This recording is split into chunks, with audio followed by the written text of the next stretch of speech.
How do I follow that? That is not only testament in a story to personal strength, but also to the fact that getting the right support is absolutely key to enabling people to live well. Before I start giving my presentation, I want to give a really big shout out to the Headway services across Scotland. I've been able to visit a few of them now in the last few months. And the support that people are given and people give each other as peers is absolutely incredible. The work that people do together, and when I say together, I mean as Headway members who access the services as well as the staff and the volunteers that work there. It's amazing. And I'm very lucky that my role is working with Headway UK to support those services, to do more of what they're doing and to support us on our mission in Scotland, to support people with brain injury, their families and carers to live as well as possible. So about breaking down barriers, reaching more people and raising awareness around brain injury in Scotland.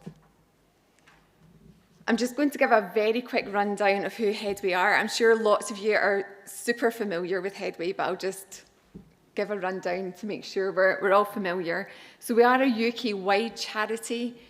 Until recently, until I was taken on, there was one member of staff based in Scotland, the wonderful Maria over there, who has been holding the fort in the country for a long time on her own now. And me being brought on board is an investment from Headway into services in Scotland and is very, very welcome. We work to improve life after brain injury, and we do this through providing information on our website, and we do this through providing services. So there are 118 groups and branches across the UK. There are 13 in Scotland. I will explain what a group and a branch is shortly, because that is very technical terminology. Some of you will be familiar with it, and some of you won't be. The direct services we provide across the whole of the UK range from the acute stage to continuing care services. So we have at the acute stage our emergency fund, running straight through to our brain injury card that I'm calling About Chris service, which is a way to share updates about a loved one who's in hospital without having to text lots and lots of people. It's a centralised point of access to information on the person's loved one. It's a really, really useful piece of technology. As I've said, we also have our network of local groups and branches. We have our nurse-led helpline, the publications and website, and online communities as well that people can join so that they can actually access support from peers with brain injury and from other family members and carers. So Headway in Scotland looks like this. So we have 13 groups and branches. I'm going to explain the groups and branches thing. A group is an independent affiliated charity. So for example, Headway in Edinburgh, Headway in Glasgow, Headway Ayrshire, Headway East Lothian are groups, and our branches are actually much smaller volunteer-led services providing absolutely outstanding peer support in local communities. So that's people that give up their own time to provide a service in their local community. The services they provide are absolutely outstanding and so meaningful to the people that access the supports there. So 13 across a whole country might sound reasonable, but when you start digging into how many communities actually have access to a Headway support, there's a lot missing there, isn't there? There's a lot more needed, and that's where I come in. So we're on a journey at Headway. My role is very new. As I've said, I've only been in post 7 months. It's a big change for us, and essentially I'm at the beginning of this as well. So a lot of it has been laying the foundations in the last 6 months, reaching out to people, building relationships, making sure that people know that I'm actually in post in here, and making sure that we're bringing people along on that journey together. I don't think Headway in Scotland can do the work that it wants to do without other people, without brain injury survivors, their families and carers being involved, without professionals, academics and other interested parties actually being part of this journey with us. So my plea is come along with me. I really want to take you on the journey with me. I think that together we can achieve more than I can on my own if we work in partnership. This is how my role is shaking down. So I'm going to be developing the network of support and services. That means looking at where we don't have any services and identifying what we can do to put services in place where people are just not able to access any Headway support at present. We're going to be looking at improving the pathways for people, and the main pathway I'm talking about is the pathway from hospital to community care, but we'll also look at pathways within the NHS as well. A huge part of the role is raising awareness of brain injury. We have fantastic organisations across Scotland working in the brain injury space. I'm hoping that my role allows us all to pull together a bit more and ensure that the voice of brain injury is heard at lots of different levels across Scotland. And I'll go into that more in a second. One of the key parts is going to be putting people at the heart of the development work. So that means putting people with brain injury, their family and carers at the heart of that work, asking people what they need, how they need it to be delivered, and in what ways we can help them. I absolutely don't see the point in us designing services from a top-down perspective when that's potentially not going to work for people. People absolutely need to be involved and have their voices heard. So a bit more on raising awareness. A huge element of this is actually raising awareness among politicians and decision makers at a national level. So quite a few things have already in the last 6 months been put in place. So I'm sitting on the cross-party groups for disability carers and stroke. I'm forging relationships with civil servants and people leading on policy at Scottish governmental level. And I'm also responding to government consultations on behalf of Headway and people with brain injury in Scotland. And as we do more of that, that'll become a much more consultative process where I'm actually going out to people and asking them to feed into our consultations. So I'm making sure that people's voices are really being heard there. There hasn't been able to be in the last few years a major push in terms of decision makers and brain injury in Scotland. That's nothing to do with the will of people working in brain injury in Scotland. It's to do with capacity. Everybody is so busy. Everybody has so much to do. Everybody is working so incredibly hard. And the aim is that my role helps pull some of that together and lets us go forward with a unified voice. Working together is absolutely key. Here's some of the organisations I'm working with. The Scottish Acquired Brain Injury Network, which is the managed clinical network in the NHS. Scottish Head Injury Forum, the Neurological Alliance of Scotland and the Brain Injury Network Group. I'm forging absolutely fantastic relationships, and I thank everyone who's welcomed me into those groups so far in the last 6 to 7 months. Basically, building relationships with those external colleagues is absolutely key. Like I've said, I don't think we can achieve what we want to achieve on our own. I think together our voice is stronger. I think we can do so much more when we pool our resources. Also working with the wider NHS, third sector partners and the wider brain injury community. So, a bit of a technical aspect of the role is a mapping project, which I've been doing for the last 6 months, and that's essentially just identifying who does have access to Headway services or ABI services in the community, and where are there absolute deserts? Where do people not have any access to services at all?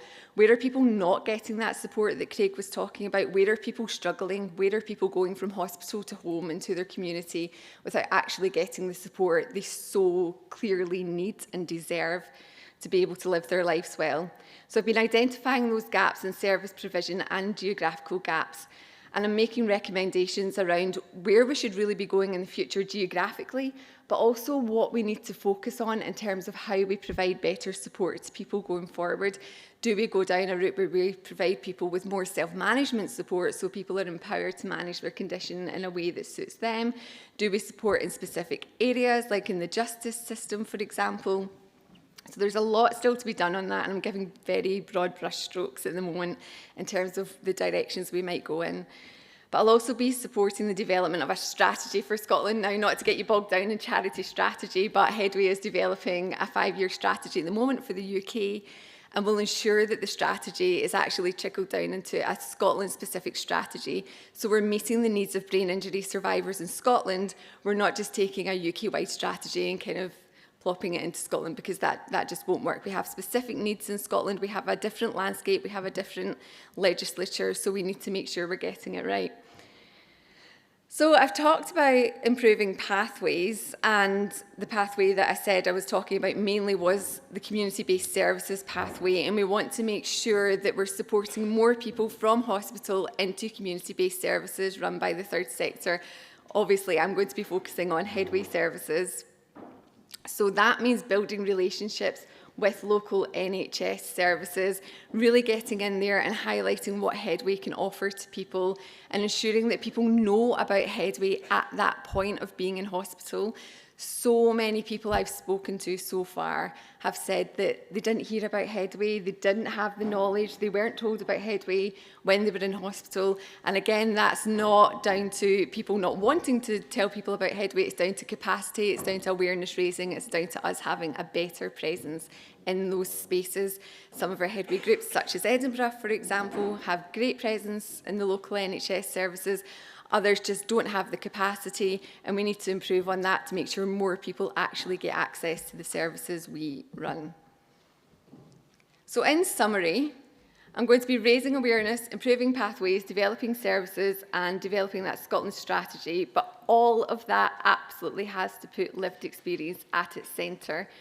The voices of the people who have experienced brain injury, their families and carers, are absolutely key to ensuring we get this right and ensuring that we support people in the way they need to be supported, and that we also evolve with the changing situations in our society. For example, cost of living crisis is a major one we're facing just now. So how do we provide support to people who are facing not only challenges with their health, but facing challenges socially and beyond their health situation? I feel like I've talked very fast, so apologies if I've sped on a little bit. But basically, my main message is that I want us to work together. I've spoken to many of you in the room today. I'm sure I'll speak to so many more of you going forward in the next 6 months to a year to establish relationships. And I hope you will join me on a journey that aims to improve life for brain injury survivors, their families and carers in Scotland. And that's me. I'll hand over to Joyce.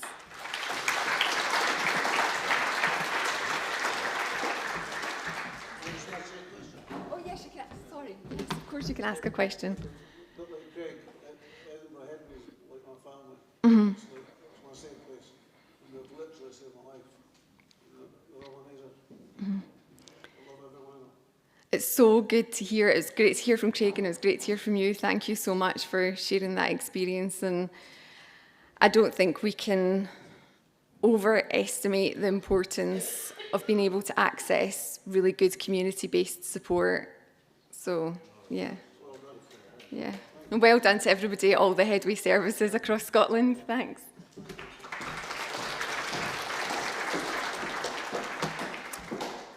Hi, I'm Joyce and I am Development Officer for Headway East Lothian. I've been working for Headway it's been a long journey, nearly 17 years. And we're a very local service to East Lothian, so I want to tell you a wee bit about one of our projects that we've been doing over the past 6 months to a year. If you have a look on some of the tables, there's lots of artworks and little bits of crafting. All of our group and Edinburgh Headway group have been involved in making lovely centrepieces. So we took part in a project with Edinburgh University. I wrote the funding application, and we were lucky enough to get funding from Edinburgh University's community team. So the project was all about, to start with during COVID, getting people activities to do at home. And we took part in a project called At Home with Heritage. So these boxes were delivered to people's doors, and inside were lots of activities that they could take part in. Because it was also a pilot, we were testing it. And what we found was that a lot of the activities were too difficult. They were too complex. Instructions, people couldn't read the instructions, never mind follow each item on the instructions, or else they needed 2 hands to do everything.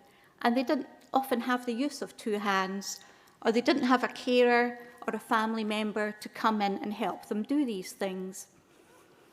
But the main activities that they did find were the word searches, the colouring, a lot of the reading, sharing stuff if they had grandchildren or family members coming along, sharing the activities and taking part.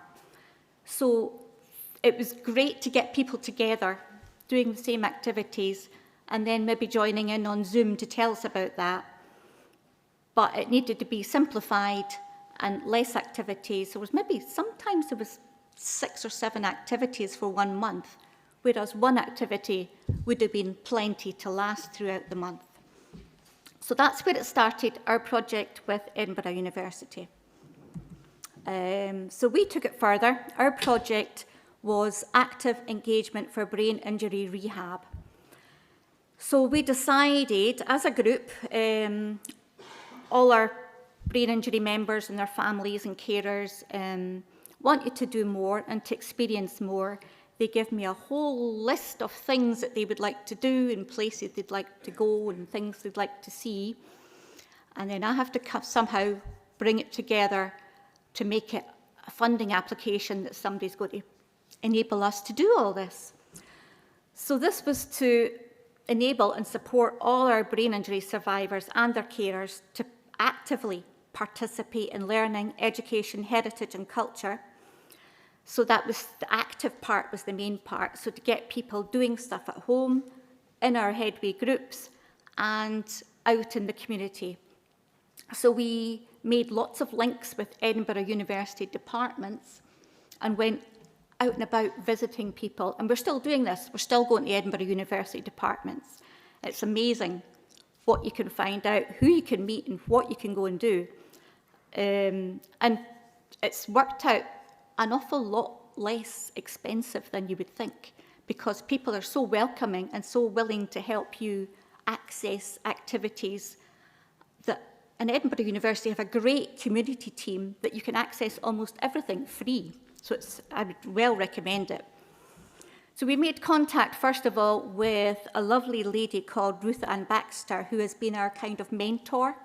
And she works at St. Cecilia's, which is the Museum of Musical Instruments. And she helped introduce us to all the other departments in the university. And we've been taking our groups out and about, which has done wonders for people's their learning, and they're able to share more information, and they're less socially isolated and lonely. So this was the group outside, which one's that? I think that is the Anatomical Museum, and that was Edinburgh University, part of the old medical school, the Anatomical Museum. So not Surgeons' Hall, and we had to agree to be very respectful when we went in.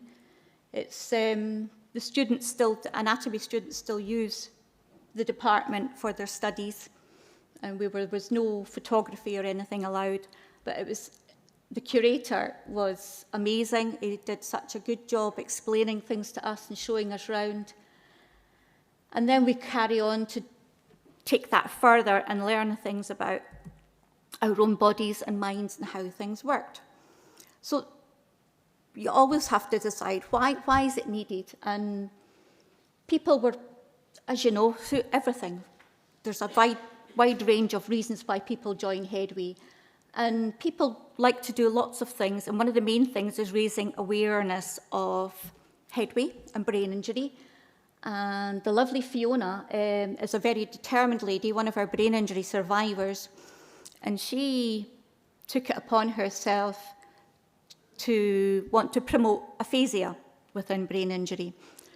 And she said, can we have an event at Parliament and invite all the MSPs and their staff at the Parliament to get more awareness raising? So that took a lot of doing and a lot of event planning, but eventually last year we had our Aphasia Awareness Day at the Scottish Parliament, and with our partners through the Stroke Association and Chest, Heart and Stroke Scotland. So what did we hope to achieve? Because in every funding application there has to be outcomes. So we chose that people who participated would have reduced feelings of social isolation and loneliness. They'll have improved feelings of confidence and self-esteem. They will have an improved knowledge of their own community. But also the places and the people that we meet within these places will have a greater understanding of acquired brain injuries and the inequalities that people with disabilities face on a daily basis. So we were kind of teaching them about equalities and social inclusion and civic engagement as we were engaging with and participating in their services. So what did we do? We went to St. Cecilia's Hall, which is the Museum of Musical Instruments. We are still to visit the Talbot Rice Gallery. We are still to visit the Sport and Exercise Department. We have been to the Anatomical Museum. We are going to the Fringe this year, but they don't know it yet, or maybe they do. And we've got lots of things planned to do. So what have we achieved so far? From what we planned to do and what we've achieved, we've done so much more within the same budget that we had, and it's still ongoing. So we've visited the Palace of Holyrood House, the Abbey Strand Education Centre. Yet again, these are all open to the community as you contact the department, the community team, and they arrange it all and give you tea, coffee and biscuits, which is brilliant. And they get you out of the rain. So, and we're going, tomorrow, we're off back to the Palace of Holyrood House. We're doing another event at the Abbey Strand Education Centre there and the Physic Garden. And we're going to the King's Gallery. They were kind enough to give us tickets for the King's Gallery and a bespoke tour of the gallery with somebody that knows our group and will be able to speak in a way and guide us round that makes it more accessible. We then went to the Royal Botanic Garden, Edinburgh's Physic Garden, and now we've had people from the Royal Botanic Gardens to our groups to do workshops on biodiversity and climate challenge. We've been to Edinburgh University Main Library to see some of the exhibitions that are available there, again, free of charge. The You Create team at the Makerspace within Edinburgh University, there's a lot of the things on our displays that are, we've got 3 Lego flowers, we've got all sorts of crafting, we've also got 3D animals, food things, anything to do with the world, waves. And we went to the Makerspace and they provide all of this access to 3D printing machines free. But one of our lovely members has 2 3D printers at home. Who would have believed in your spare bedroom you've got 3D printers? So she prints us stuff off, and we're going to be doing some videos for our website and updated social media on their green screen suite, as it were. We work with Historic Environment Scotland, so we have had workshops at our groups, and we've been up to Edinburgh Castle. And rather than a cold, wet November day at Edinburgh Castle where you're getting soaked and you can't get in because of the queues, you contact their community team, they will get you free tickets, free access, you get the wee access bus up, you've got your own room that you can have your tea, coffee, sandwiches, do an activity, and you get a guided tour. You jump the queues to see the Honours of Scotland. So it's really good while just seeing who's got a community team out there. We're still doing all our evaluation, and we look at the hard and the soft outcomes. Royal Collection Trust, yet again, that's who organises Royal Collection Trust. That is Fiona, the Palace of Holyrood House. So that's who we're getting all that stuff from. Activities, a visit to Edinburgh Castle on a cold November day. Jackie Sangster from Historic Environment Scotland comes to our group down at Dunbar, takes us on a virtual journey where we go through around Scotland, seeing everything and explaining the links between East Lothian and royalty. And just because it was very relevant with the Jubilee and then the coronation. Creativity. Creating takes many forms, and it all builds confidence and self-esteem. The group are quite competitive. They like challenging each other, and they take part in all sorts of competitions, the Digby Brown art competition, all the centerpieces for the tables. We make bird feeders for the garden, and then we sold them at craft fairs. Memory books and journaling to bring people down and quieten people down. Making new friendships, gaining confidence to lead an activity. Stacey showed us and all the others in the group how to make bird feeders, and then had everybody working on a production line to create all these bird feeders. And the money that we raised at the craft sale all went back into providing the materials. This was one of the projects we did with a local community interest company called Sharing a Story. So Lorna came every week or once a month for a few months and just talked to people and gathered their stories in many ways. And it led to each person having this personalised, what would you call it? A personalised postcard about themselves. So we have Peter's, I am the calm blue sea of the sky and sea and my SAU shirt. I don't know what an SAU shirt is. I am the birds singing and the sounds of a new season in the woodpecker's beak. I am the different sounds and walks by the sea which are ever changing. I am autumn. I am the changing trees and the still warm weather of swimming in the sea. I am Peter. And they're maybe short, but these describe each person in their own words over a few months. And the group got so much out of that in a quiet way that they took home. So what's next? We've used all our learning about design, creativity, climate challenge, biodiversity, heritage and culture to create our table decorations here today. We have our 20th birthday celebrations coming up, Monday the 19th of August. Invitations will be out next week.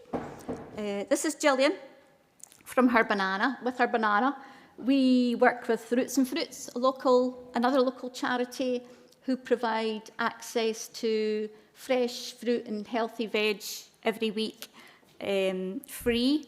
To start with,